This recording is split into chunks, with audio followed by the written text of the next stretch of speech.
All right.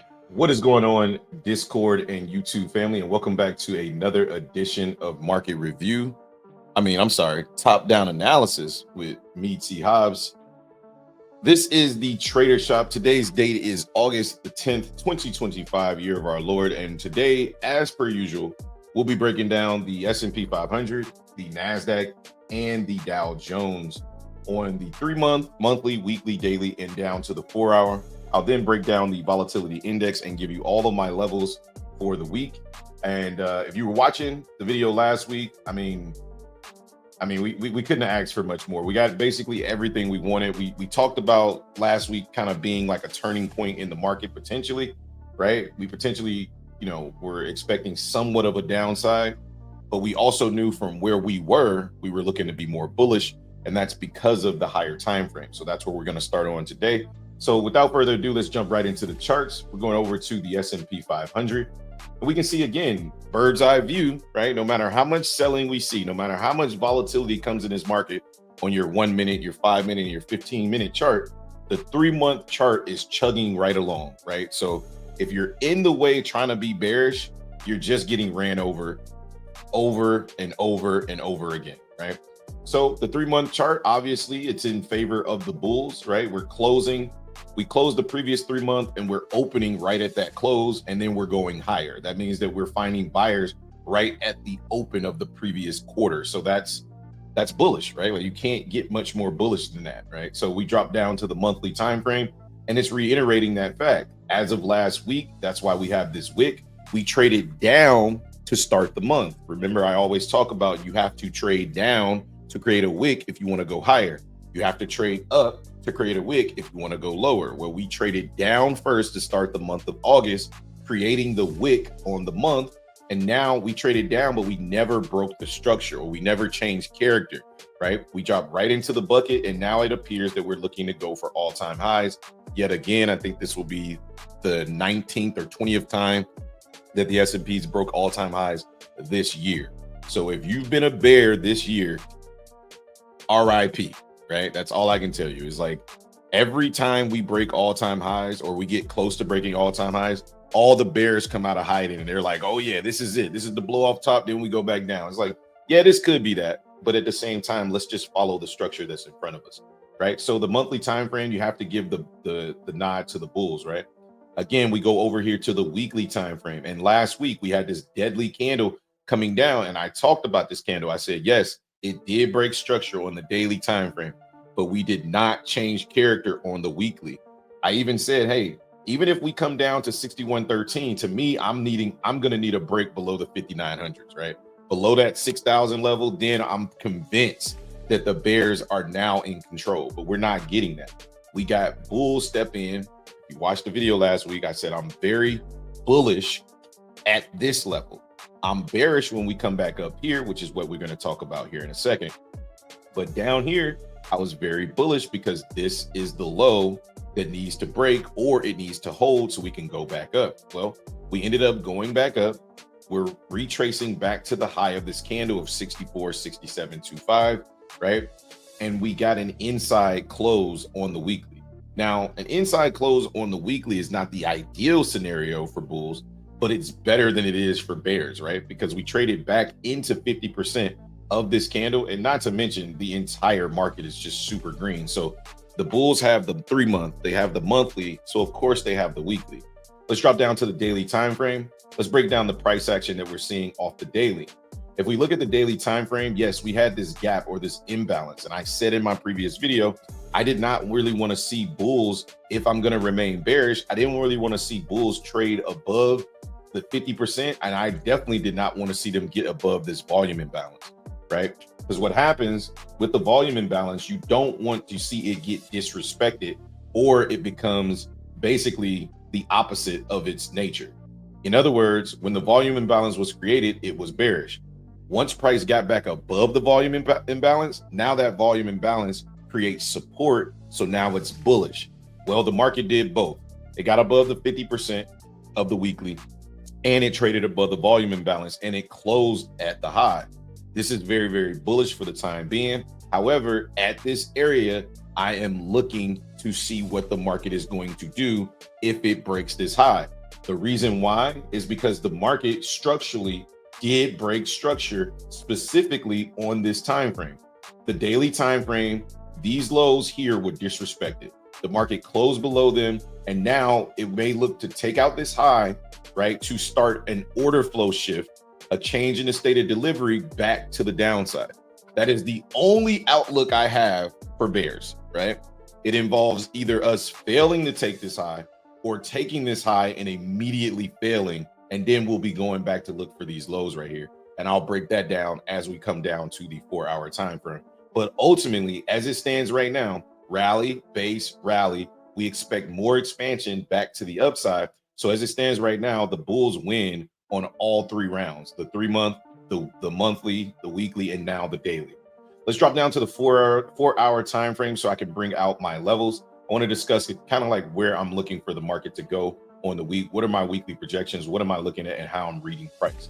First of all of my projections are based off the last 8 weeks of the market, right? So when you see my weekly projections, that's what they're based off. The last 8 weeks, the average of that time frame, right?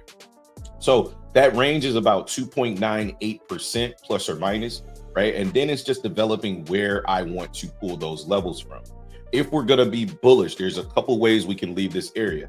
Because we finished off at the highs, I would anticipate a gap up, right? And the market to leave that gap for a while and then just continue to trade higher, right? If we don't get that, then I would anticipate the market gapping down from this level, right? Or trading straight down from this level, right? Maybe even sweep the previous day high, trade straight down to this level, and then tap into this 1-hour fair value gap.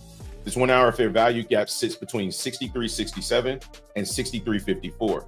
I've been looking for the market to target on a weekly basis up to 2.98% from that 1-hour fair value gap at 65.43.50 or 2.98%.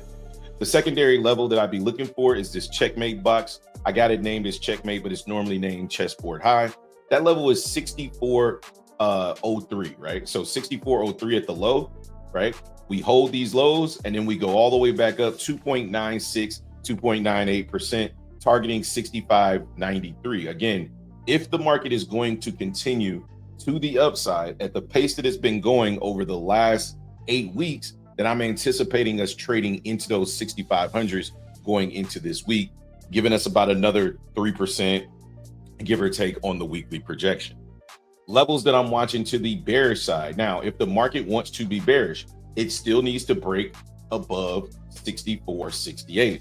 If it breaks this level and fails, what I'm looking for is the market to trade back down that same minus 2.98% from the data high. Now, the data high, this level here it's a level that statistically we should create, but the market hasn't actually traded up at this level. Statistically speaking, the market is traveling about 1%, right? So this data high is a representation of that 1%. So if the market travels up here and fails, it trades up to come down. What I'm looking for is a push back down 2.98% into 63.01. If you guys know anything about the 6,300 level, go look up your order flow specialist, go look up any level of statistics in regards to call to put ratios. The call to put ratio, the over under, so to speak, is 6,300. If the market stays above 6,300, it will continue to be bullish.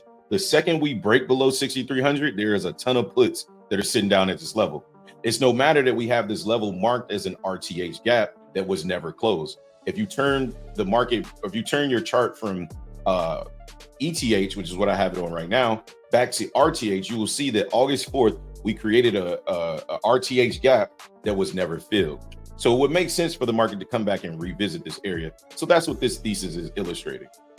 If we can't get above the all-time high, then I expect the all-time high to act as somewhat of a double top, right? Long as we stay below 64.68, we're bearish. So the market comes up to 64.68, fails, and then trades down 2.98% in this scenario. Again, trading back below the 6,300s into 62.74.75, closing that RTH gap and potentially going right back up. But ultimately, if we're going to go down, this RTH gap is going to be the target, right? That's how I'm viewing things, right? There's other levels that I'll post throughout the week that you see on here that I'm not going to talk about in the top-down analysis. With that being said, those are my thoughts on the S&P 500. Let's move over to the NASDAQ. All right. Moving over to the NASDAQ, if we open up the 3-month chart, right, it's very, very simple math. Things that go up in the stock market just keep going up. That's the math, right? I'm just kidding. But obviously things pull back. But right now the bulls are in control, and they have been for well over 9 months, right? They had this clean sweep. And then ever since then, the market's been rallying. I don't know when it will stop. I know that we're up over 30% since April, which is absolutely insane. But if they're going to keep buying, then you keep buying. As long as big money is buying, you keep buying because you trade intraday. That's all that matters. If they're going to keep buying, you keep buying. I don't care what your thesis is or, what the overlook is telling you. Like, just buy, right? If they're buying, you want to keep buying. All right. So the bulls get the nod in the 3-month. Obviously, they get the nod in the monthly, right? We don't got to spend a bunch of time here. We're looking at the weekly time frame. I mean, again, it's the same thing we talked about. We held these lows, damn near exactly, and then rally, and we're getting full body candles to the upside. That means that the bid, there is only bid, there is no ask, right? If you're looking at it from like the order flow standpoint, like they're opening and closing at the bid, which means that they're finding buyers at every area inside of price, right? There's no sellers. There's no wick on the downside. The wick to the upside it's barely there. So this is extremely bullish. I don't know how many times I got to say this, but it just blows my mind when I go back and I look through YouTube, right? Because, I watch YouTube because I'm on YouTube, right? It blows my mind how many people all last week, every single day this week, Monday through Friday, all the way up until Friday, they were literally saying that the market's coming down. Like, it was blowing my mind. I was like, what chart are they looking at? Right. But anyway, it doesn't matter. That's not my job. You know what I mean? It gives me sentiment as to why the market can continue going up, is because there's still people out there that want to continue to short this strength. I'm not one of those people, right? If the market's going to keep going up, I'm going to keep trading it to the upside. All right. So anyway, the volume imbalance is now acting as strong support again, right? We got above it. We held inside of the volume imbalance. We're using it as support. And now we're holding, creating another volume imbalance on Thursday's candle, right? Off Friday's candle. And now it appears that, again, we're trying to go for these all-time highs once again, things that can stop the market from getting here structurally. These lows were broken. That was a thing. We did gap down. I can't not ignore that, right? However, until the market changes the state of delivery, right? Until the market decides it truly wants to change bearish, I'm just going to continue to trade what I see. And right now, what I see is the market's trying to target 837. If it's going to fail up here, it should be a massive failure, right? I don't want to see I want to see this thing massively, definitively fail. And if that happens, then my thesis will change. But so far, I've just seen no reason to be a bear in this market, right? All right, so let's move over to the 4-hour time frame. Let's bring out our top-down analysis. I'll break down kind of oh my goodness, did I just delete my top-down analysis? I just did that. Let me go back. Okay, good. I'm good. All right, so we pull this back up here, and then we open up our levels. So first thing you notice an ADR. Essentially, what this level is representing is, in the event that we break all-time highs, 1.38% is the average daily range over the last 5 days. So that gives me a data supply zone, right? I don't need price to trade up here for me to understand how the supply is going to be created, right? Therefore, if we're looking to be bulls and bears, if we're looking to be bulls, we want to see the market trade down first. If we're looking to be bears, we want to see the market trade up first. Well, what's below us? We have 1 hour fair value gap, just like we have on the S&P 500. So if we trade down into that 1 hour fair value gap, I'm looking for about 3.6% back to the upside at 24,347.25, which is part of our weekly projection up here.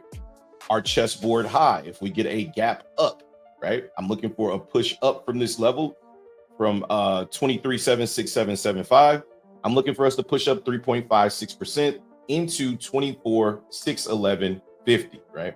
If we get bearish, then where do you want to see the market do? You want to see it trade up, break above the all-time high, and fail inside of our ADR area here. From the ADR, you want to see us come down about 3.64% into the monthly fib and 4-hour demand here at 23,214. If we continue rallying to the upside of the ADR, again, I don't want to see us get much further than the upside of this ADR at about 24,000, right? But if we get to the upside or even in the center of it, I think it's where I measured from, 23,912. Yeah, that's about the center. 23,912. Then I'm looking for a push back down 3.67% and taking out this fair value gap, chessboard low, 4-hour demand, all the way back down to 23,032, which would be, in my opinion, the start of a new downtrend, not an uptrend. So we'll see exactly how this is developed, but those are basically how I'm viewing the NASDAQ. All right. If you have any other questions, don't hesitate to ask. Again, the link to the Discord is in the description down below. It's only $40 a month. Tap in and you won't be disappointed, that I can guarantee. All right, moving over to the Dow Jones now. All right. Dow Jones, we got the 3-month time frame on the Dow. Again, consolidating at the highs, but still bullish, right?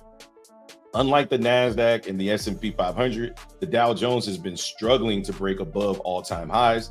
And then even when it gets up here, it's been struggling to continue higher. The Dow Jones, in my opinion, has an opportunity to either show us that it wants to be bearish or really, really break out this week. So we'll see what happens. But again, this is not definitive, in my opinion, for either party. I would say that the Bulls won the last 3 months, but this is still open for interpretation. That's what I would say in regards to the 3-month candle, but I would be leaning more bullish, right? But then you look at the monthly candle, right? The monthly candle on the Dow is just telling a different story. And I've always said on my channel that the Dow tells the truth of the market. I just haven't been able to validate that yet, right? Like I'm just seeing more and more bears step in, but I mean, more and more bulls step in, but I got a little bit to add to my bearish thesis, right? I always look at both sides of the coin. But if we look at this candle right here on July 1st, right, this is a bearish candle. This is an inverted hammer candle, right? It did not cause a break of structure on the monthly yet, but it really doesn't need to. What it needs to do is break the low, the neckline, which it did, and then come up here and fail somewhere inside this wick. As long as the Dow fails somewhere inside of this wick, there's a chance for bears to step into this market. I'm not even going to cap. I know I just said a bunch of stuff about the bulls, but there is a chance that the bears can step back into this market. I'm going to further illustrate that as I move over to the volatility index. All right, let's move down to the weekly time frame. And again, this is what you want to see out of the S&P, out of the NASDAQ for me to remain bearish. This is what I'm seeing out of the Dow Jones. So I'm remaining optimistically bearish, right? Therefore, we get the breakdown on the weekly, July 28th. And then what do? We do not trade back above or hold back above 50% of the weekly candle. This is exactly what I wanted to see out of the ES and NASDAQ. But instead, the ES and NASDAQ are choosing violence back to the upside and looking to sweep those highs. But what did I say? Manipulation happens more often on the S&P and the NASDAQ, right? On the Dow Jones, manipulation is harder to do, right? So what I'm seeing out of this is if the NASDAQ and ES are getting manipulated, the market finished at highs, right? They finished at the top of the market on Friday. Usually you get continuation, but this is a great opportunity to put a lot of people in pain if we go the other way, right? Not saying it's going to happen. I'm just saying, like, this is a really great opportunity for the market to trap a whole bunch of bulls up here. So we'll see exactly how it plays out. But the Dow Jones is the only instrument that is giving me vibes that we might be in a trap. And that's why I would never swing this market. Like, not right now. It's just too unpredictable in my opinion. But anyway, the weekly candle, I give the nod to the bears in this situation. We move over to the daily time frame again, and I continue to give that nod to the bears, i.e. the fact that we weren't able to get back above the swing, right? And then on Thursday, we created a doji candle, which is essentially we created a new dealing range, right? As long as the market fails to get above this high, then I would look for it to start trading back down to these lows. However, I have to call a spade the opposite way. What are we doing down here? This low brought this low brought another higher low, brought another higher low, and another higher low. So if we were to just draw a box from that area, none of that looks bearish to me. None of it, right? So we're at discount. We're at a discounted area, and we have a premium above us. Unless the market is going to do some baptismal type stuff, then we're probably looking for more upside, targeting above 777. If you follow me long enough on this channel, you know that 44,777 is like the key to everything on the Dow Jones. All right.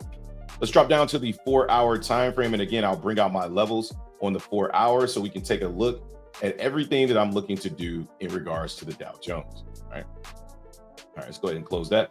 All right, so now we go over here and we're looking at that key level. Things to note: 44,777 is going to be absolutely key on the Dow Jones.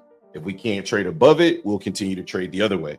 If we get above it and start to use it as support, we're going to go much, much higher, right? And I got some extreme levels for the Dow Jones. So first things, plus or minus 3% is what we're looking at over the last 7 or 8 weeks. I can't remember if it was 7 or 8, but anyway, our chessboard low would be our first target. We trade down to go up, right? So 44,183 is the chessboard low, targeting 3.01% at 45,512. Again, if we gap up, right, from the chessboard high, I'd be looking for that same 2.98% from 44,368 into 45,689. Now, this red line up here is something that I added when I see that the market has finished at highs. If we gap up, I expect it to be a huge gap if these buyers were true, meaning this resistance zone will probably get ran and it will most likely become somewhat of an end wall, right? A new week opening gap. That's a large gap, right? If that happens, I don't expect that gap to be filled. I expect the market to kind of use this as support. So above 44,613, if we get the gap up, I'm looking for 2.97%. Back to the upside, our weekly projection almost to 46,000 at 45,938. So those are kind of like my regular projections. And then like, this is like the extreme projection if we get the scenario that I'm thinking we probably will get, right? All right, to the downside, we want to trade up to come down. So levels to the upside, we have right in front of us the 4-hour resistance zone. I don't think we should trade all the way up to the daily, but we could, right? Because I don't really want to see price get above 777 to be a bear.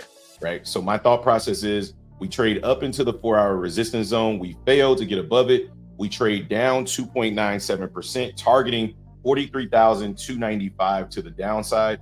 And then that's from the bottom of the zone or from the high of the zone. From the bottom of the zone, we trade down into 43,152, which makes sense. Again, failing to get above any of this, trading back down means that the Dow Jones would be continuing its downtrend. And eventually the NASDAQ and ES will get on board with the Dow Jones's downtrend. One thing I've learned about markets over the 3 years that I've been trading futures is that the Dow Jones is usually going to lead the way. So if the Dow starts a downtrend, it's going to make me start looking at the ES and NQ very sideways at these highs while we're continuing to be in premium. That being said, those are my levels on the Dow Jones. Let's go over to the VIX and kind of support my thesis on the downside, right? I'm going to give you my thesis on the downside because the VIX obviously is trading straight down, which is very bullish for the market, right? However, if we zoom out to the weekly time frame, I've talked about this level in multiple videos, right? So it's not like a level that I'm just staring at.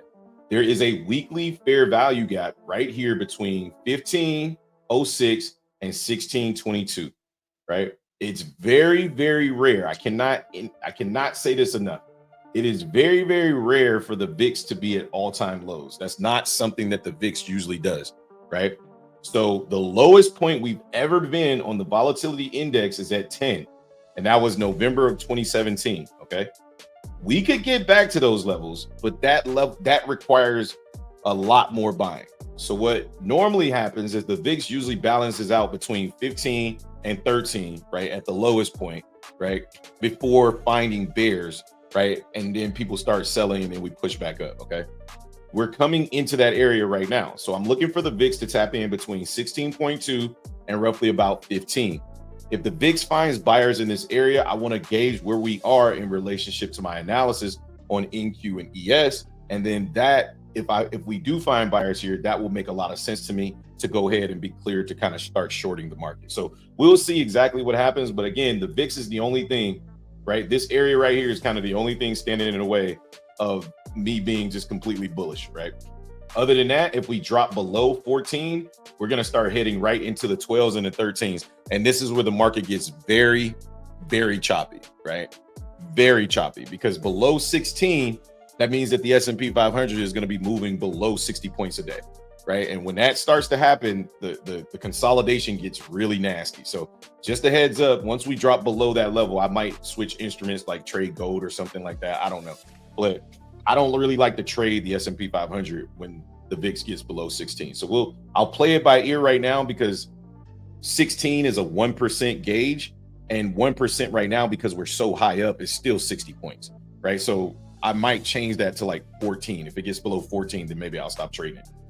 I don't want to trade it when the ADR is like only 40 points, right? So we'll see what happens moving forward, but that's my thesis in relationship to the VIX. Last but not least, let's move over to the news on the week. And like I said, I'll get you guys out of here pretty quickly. So news on the week, Monday, no news Monday. So you expect the market to set its dealing range, as we talk about every single week in relationship to that. The difference between this no news week and last week's no news week is last week, one of the banks, I think it was Canada, was on holiday. So the chop was real, right?